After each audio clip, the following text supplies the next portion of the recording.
This is the third in a series of programs I'm doing on mental health and what famous thinkers in literature, psychology, philosophy, and religion have said we can all do to improve our own mental health. Among the important questions I'll be dealing with in this series, and in fact have dealt with some of them already, are the following. Is being well adjusted to society an important basis for mental health? Can society make people sick? What are the characteristics of mentally healthy people? Can one be abnormal and in good mental health? Can one be normal and in poor mental health? Allow me to provide a brief review of the first two segments I've done in this series. I pointed out that the definition of mental health I'm using is the following. If one checks the dictionary for the word mental, one will find the definition is of or relating to the mind. And if you check health, there are several definitions, but all of them have to do with sound or soundness. So I'm defining mental health as having a sound mind. Again, if one is in good mental health, one has a sound mind. I've pointed out that different societies over the centuries and even today have used different standards to evaluate people's mental health. The same person could be considered to be mentally healthy in one society and not another.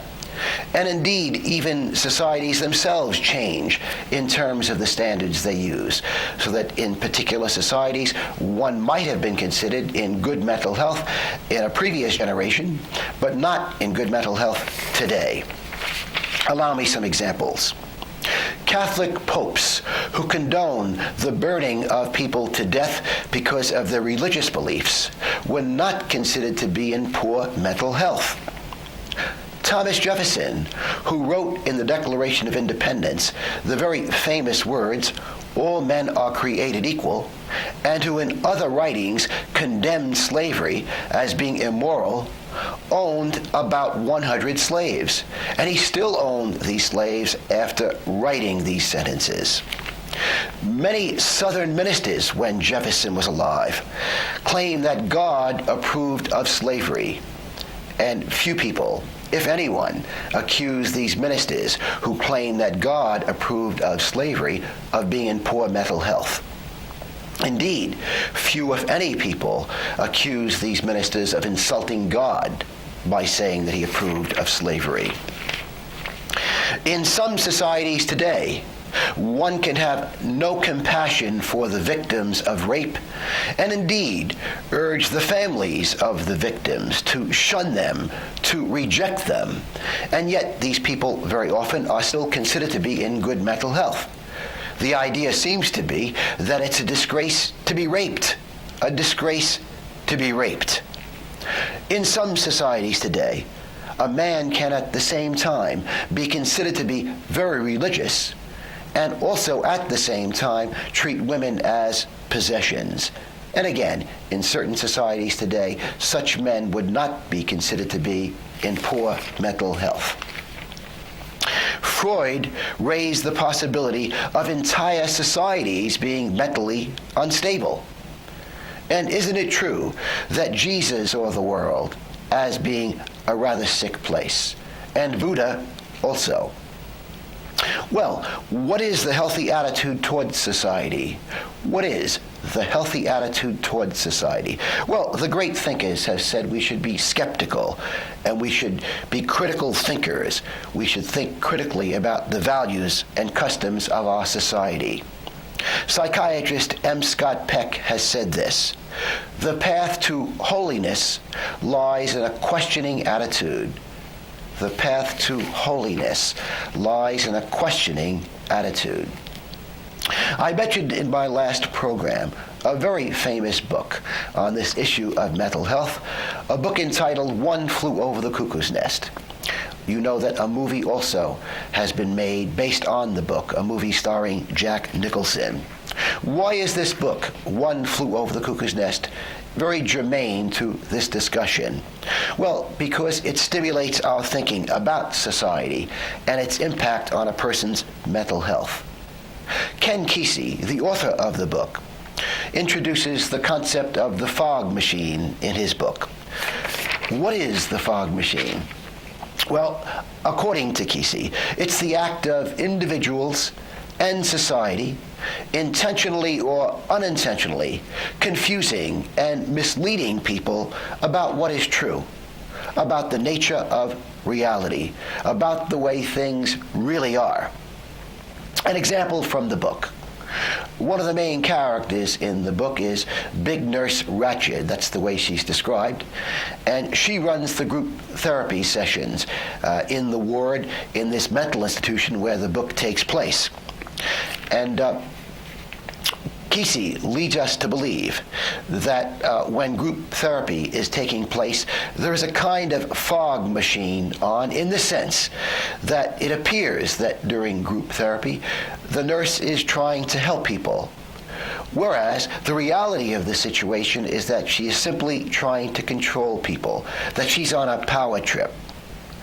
It is at least implied in One Flew Over the Cuckoo's Nest that the fog machine is present almost everywhere, that it's present in offices, schools, governments, factories, and homes, and that we must learn to see through the fog, to learn to see what's really happening.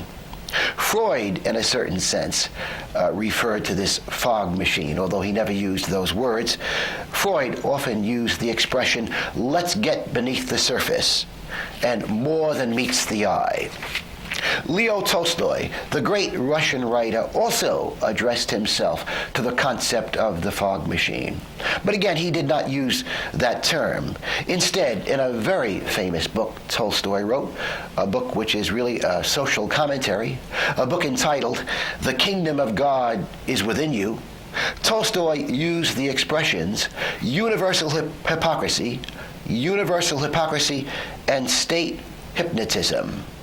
Tolstoy wrote his book in the late 19th century, and it was about Russia. And Tolstoy says this. He claimed that the political, social, and economic system in Russia left a lot to be desired, that it could be improved greatly, but that the people running Russia, the people who had the power in Russia, tried to convince the people of Russia that the political, social, and economic system was just about the best they could hope for. And again, who was operating this fog machine in Russia at the time? Well, according to Tolstoy, the people who were fogging things up and preventing poor Russians, for example, from seeing the reality of the situation were government officials, rich landowners, and high-ranking military officials. Tolstoy, again in his book, The Kingdom of God is Within You, says this, and I'm quoting him. He talks about, quote, the insanity of the existing order, end of quote. The insanity of the existing order. And he goes on to say this, and I'm still quoting him, and all the cruelty and criminality of the deception practiced by one set of men on another. He then talks about state hypnotism, and he says state hypnotism is induced slowly, little by little, imperceptibly from childhood. What are possible examples of the fog machine in contemporary American society? Well, I think it's fair to say that very often the advertising industry employs in one way or another the fog machine. If one thinks, for example, about the traditional way in which cigarettes have been advertised, we have been led to believe that there's something sexy and glamorous about smoking, or in the case of Marlboro cigarettes, that there's something macho about smoking, which of course belies the reality that there's nothing sexy or glamorous or macho or healthy about smoking, but that indeed cigarettes are very bad for us. Another example, I think, concerns the way in which beer and sports cars are advertised. I think it's fair to say that so often, in an attempt to sell beer and sports cars, the advertising industry sells an image. And what's the image? Well, the image is that drinking beer and driving a sports car is a manly endeavor. The question is there anything manly about drinking beer or driving a sports car? Can one drink beer and drive a sports car and be a deceitful coward? In the interest of full disclosure, I must reveal that when I was in my late 20s and early 30s, the cars I drove were convertibles. With regard to television and the movie industry today, I think it's fair to say the fog machine is often on. With regard to the subject of happiness, for example, I think it's fair to say that so often on television and in the movies, the idea is that happiness consists of a lot of sex, expensive possessions, a lot of stuff, and impressing other people, even making them envious of us. Happiness, according to so many TV programs and movies, has nothing to do with cultivating the mind, growing in awareness, growing in understanding of oneself, others, and of life. The idea seems to be that an expensive car will produce a far more fulfilling life than reading important books. The car one drives is more important than the ideas one has in one's head. This is a reminder of something the Buddha said. The Buddha said, "We are what we think. With our thoughts, we make the world." But so much of television and the movies today portrays the path to better mental health as having nothing to do with improving one's mind and one's soul, but everything to do with improving and increasing one's possessions. I think it's also fair to say that when it comes to the subject of morality, the fog machine is often on. I think I'm accurate in saying that there are powerful groups in the United States which promote the idea that sex sins are far more serious than money sins. Has the fog machine created an environment in which it is more appropriate to judge a politician on the basis of his sex life rather than on how well he serves the community? To be a politician who is unfaithful to his wife is considered far worse by many people than to be a politician who is a slave to the big money lobbies and who does just about anything the big money lobbies want him or her to do because they contribute money to his or her campaigns. You're watching Life, Love, and Philosophy. Today's topic is famous thinkers in philosophy, psychology, literature, and religion on the subject of mental health. This program, incidentally, airs on Sunday nights at 10 p.m.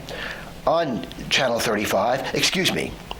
This program first airs on Tuesday nights at 8:30 p.m. on Channel 35, and then the program is repeated on Sunday nights at 10 p.m.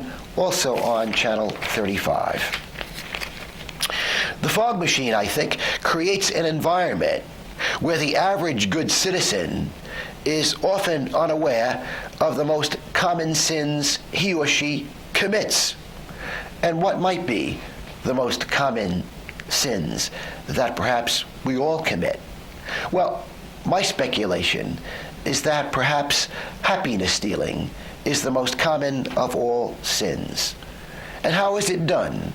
How is happiness stealing done? Well, it can be done in many ways. So often it's done with sarcasm, often due to envy and deliberately trying to hurt someone's feelings. Happiness stealing could involve the exploitation of someone else's labor. This can be done in offices and in schools where there's an unfair division of labor, where some people are asked to do more and paid the same as other people who are doing less, or it could take on other forms as well. But so often, I think it's fair to say, in offices, in schools, in many places in society, in factories, for example, there can be and unfair division of labor involving exploitation of people's labor. And of course, this is a form of happiness stealing.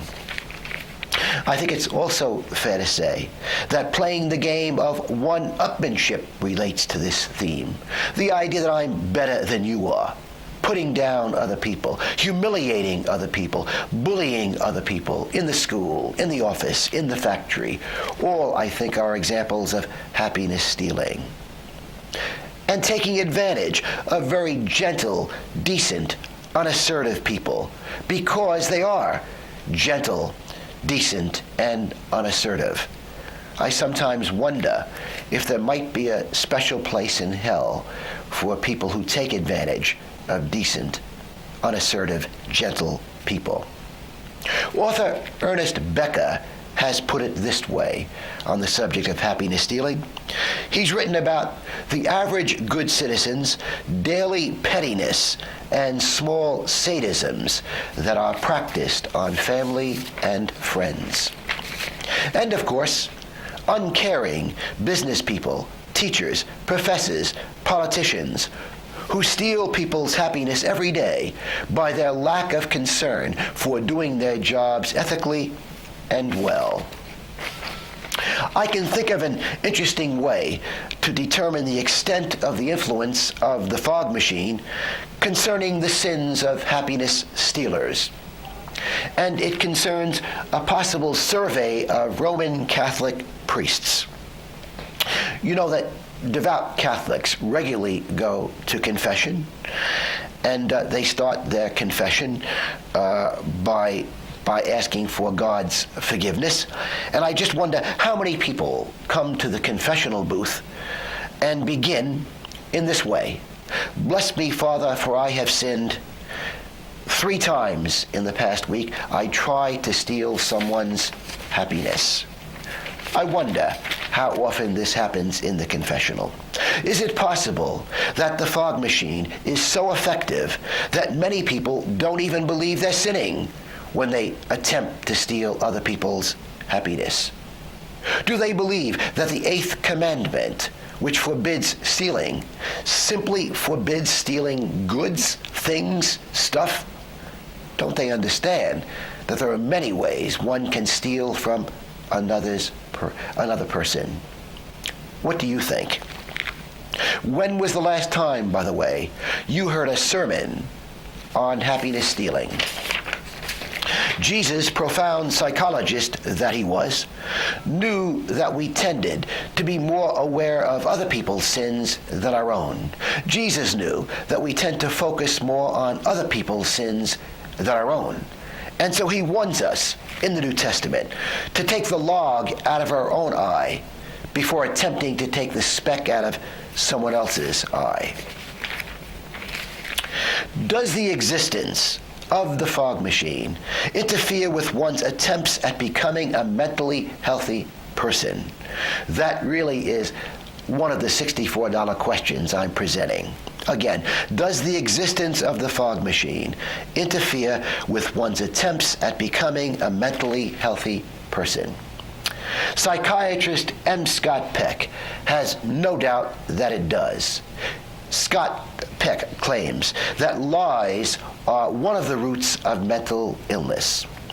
Allow me to quote this famous psychiatrist. He says, "One of the roots of mental illness is invariably an interlocking system of lies we have been told by others and lies we have told ourselves." Let me give an example, perhaps, a very contemporary example that I haven't given thus far. Are women still potential victims of the fog machine? And consequently, perhaps still suffering in some cases, poor mental health because of the fog machine? Yes, it's true that in virtually all modern societies, the status of women has been improved. But take a look at the typical magazine stand. Examples of typical magazine covers of women's magazines. Usually, the typical women's magazine shows a sexy, glamorous woman with an outstanding body. Rarely does one see on the cover a woman who has an outstanding mind and soul. And of course, so many of the articles in women's magazines deal with trying to achieve or trying to have better skin, hair, breasts, and buttocks. I understand that most of us are vain. I don't doubt there is some vanity in all of us. But how many articles in women's magazines deal with the subject of how to improve one's mind? Or articles on what's really important in life, trying to get perspective on really what's important in life. The idea is that one can be perfectly beautiful and still be very anxious, confused, insecure, sad, and lonely. I think Marilyn Monroe, who allegedly committed suicide, fits into that category. Marilyn Monroe, perhaps the most glamorous woman of the 20th century, apparently was an anxious, sad, lonely, confused individual, despite her great beauty. After all, most of the stress and anxiety we experience each day has nothing to do with our physical appearance. Maxwell Maltz was a very famous plastic surgeon who warned people that plastic surgery will not accomplish any happiness miracles. Maltz claimed that greater happiness is mostly a product of greater wisdom. Dr. Maltz claimed that following plastic surgery, one will still operate at the same level of knowledge and understanding about oneself, others, and life, and how to deal with daily problems. Neither Maltz nor myself is against plastic surgery, but again, the idea is that plastic surgery will accomplish no happiness miracles, that it's not going to change in most ways the way in which we see the world and the way in which we think, and our mental health is based mostly on the way in which we think. Going back to typical women's magazines, I think it's also true that in these magazines, so many of the articles have to do with how to get a man and please him. An important question is raised by these articles, and that is romance indispensable to a fulfilling life? In fact, this question is raised unintentionally, I think, by those kinds of articles. Again, is romance indispensable to a fulfilling life? The fact is, one can love people without romance. They aren't the same. What have the great thinkers said about romance? Well, I think Jacques Rousseau, famous French philosopher, is representative of most of the famous thinkers on the subject of romance. They raise this question: is romantic love possible without jealousy and disquietude? Is romantic love possible without jealousy and disquietude? By the way, I'm not arguing against romantic love. Why aren't there more articles on all the joys and satisfactions we can experience apart from romance? The famous thinkers warn against making all of one's happiness dependent on a relationship. Writer Judith Yost has pointed out that no person can fulfill all of our desires and needs. It's really unfair of us to believe that a relationship can provide all of our happiness in life. And therefore, the point is, we should not depend on any relationship, for all of our happiness, maybe even most of our happiness. And now for a summing up. Better mental health, so many of the famous thinkers have said, is really based on seeing more clearly, seeing through the fog, so to speak.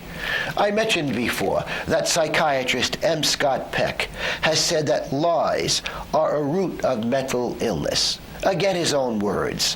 One of the roots of mental illness is invariably an interlocking system of lies we have been told and lies we have told ourselves. The Dalai Lama has said that delusion causes mental disturbances and anxieties. Finally, Psychiatrist M. Scott Peck makes this observation about honest, truthful people. He says this: honest, truthful people can be secure and proud in the knowledge that they have not contributed to the confusion in the world, but on the contrary, have served as sources of illumination and clarification. Since I have a little time now, I'd like to recommend some books that you may find useful in providing further illumination on this subject of mental health.